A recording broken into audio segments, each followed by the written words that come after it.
et bienvenue dans une nouvelle vidéo. Aujourd'hui on va parler des sous-tons de la peau puisque je vous ai fait une vidéo sur comment bien choisir son fond de teint. Je vous mets la vidéo dans le petit i. Je pensais que j'avais déjà fait une vidéo sur comment définir son sous-ton de peau, mais en fait c'était sur mon groupe Facebook L'Antre des Pionnes Esoteria et je l'avais fait en live ou en vidéo, je ne sais plus. Donc je vais recommencer. Avant toute chose, n'hésitez pas à vous abonner. Juste en dessous de la vidéo, vous avez un petit bouton, vous pouvez cliquer sur s'abonner, ça ne coûte rien. Et si vous n'activez pas la cloche des notifications, vous n'aurez pas de notification qui vous dit quand je sors une vidéo. Donc voilà, ça ne changera rien pour vous. C'est juste que pour moi, ça montre que vous me soutenez et ça me permet de gagner en abonnés. Et à partir de 1000 abonnés, je peux mettre les pubs sur YouTube et donc commencer à être rémunérée. Ça va faire 1 an que j'ai lancé ma chaîne YouTube fin novembre. J'ai très peu d'abonnés, mais c'est pas vraiment grave parce que j'adore ce que je fais. J'adore tourner mes vidéos et je me plais de plus en plus dans ce milieu du make-up. Donc n'hésitez pas à me suivre aussi sur Instagram et sur TikTok. Je vous mets ici le nom, c'est mon nom de famille et mon prénom, Lou Frediguer.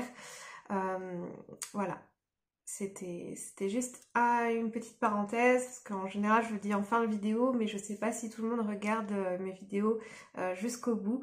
Donc voilà, si vous voulez me soutenir, vraiment abonnez-vous. C'est intéressant de connaître son sous-ton de peau.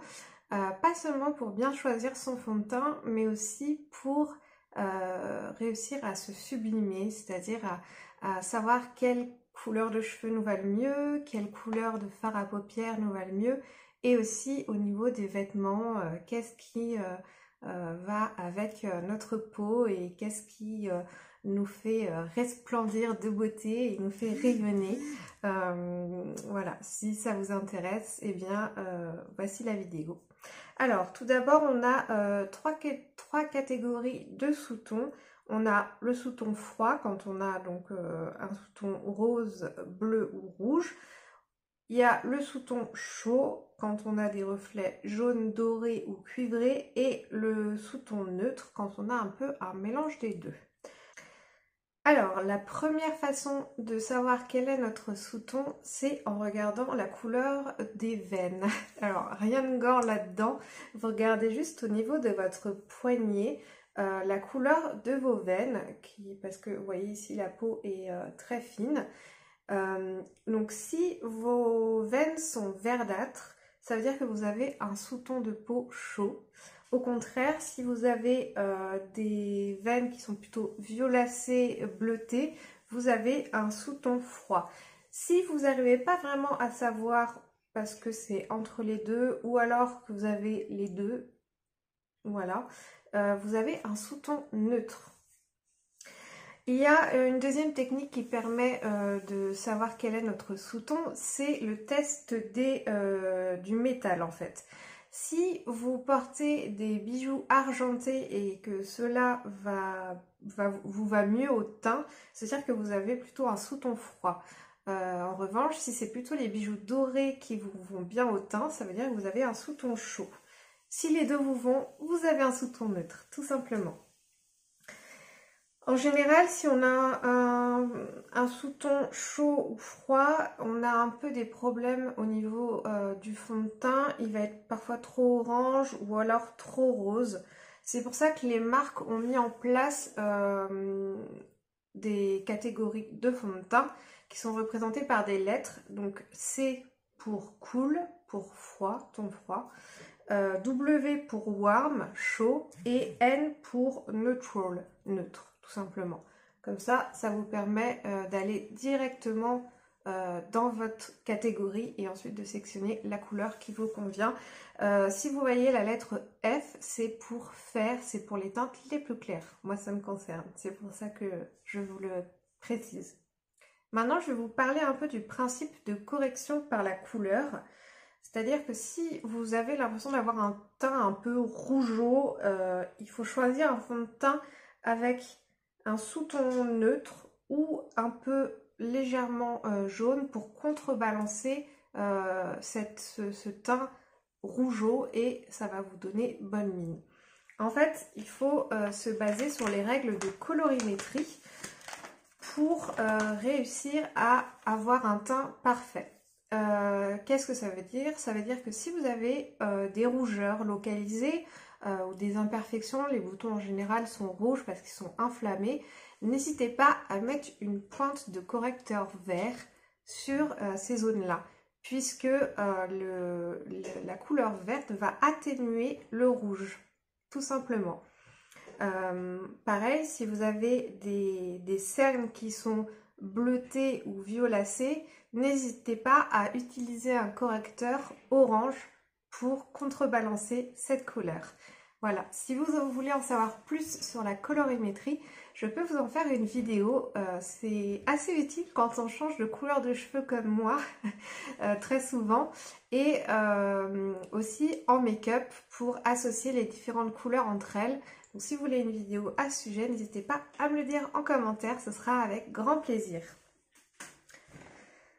Pour les peaux foncées, il faut, ce qui est pas mal en hiver surtout, c'est d'utiliser un fond de teint avec un sous-ton légèrement rose, puisqu'il corrigera subtilement en fait les teintes de gris que le visage peut prendre en hiver et ça donnera bonne mine.